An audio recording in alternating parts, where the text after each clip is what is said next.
A request for a confined animal feeding operation in White County has many people upset. News 18's Kayla Sullivan talked with a family trying to get the operation approved. They say new technology will make the confinement building seem almost non-existent. I'm the fifth generation. We've been here for over 100 years. The Rice family's request to build a confined animal feeding operation on their property is a way of assuring their farm stays here. The confinement building would raise mass amounts of animals to be sold for meat.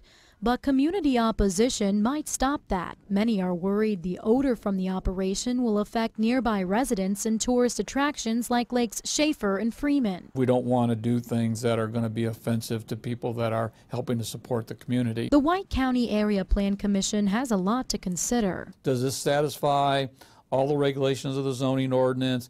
Is it the best use of land? How does it impact abutting properties? Gary and Connie Rice petitioned to have part of this land behind me on 300 East rezoned.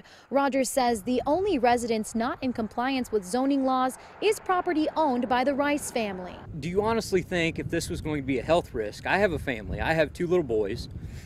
That I would build it right behind my house. He says modern technology will make the odor seem almost non-existent. But even if it wasn't, Rogers says there are ways to mask any smells. By the time they reach about a mile from the feeding operation, they have dissipated to the point where they're not really a nuisance any longer.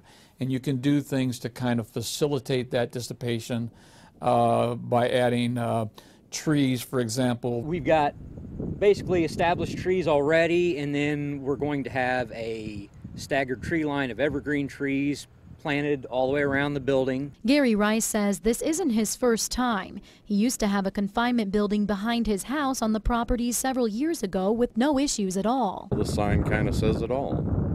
We've lived here for over 100 years. We've never had any kind of incidents as far as runoffs or pollution of any kind. And if approved, it would all be regulated by the Indiana Department of Environmental Management. So if you're screwing up, the man's watching.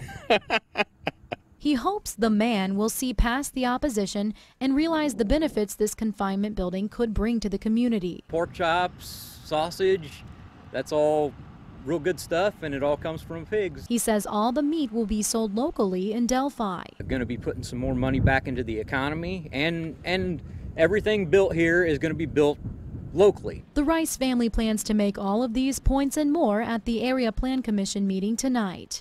Kayla Sullivan, News 18. Now, News 18's Brittany Tyner is at the meeting as we speak. We will have updates online as well as tonight at 11.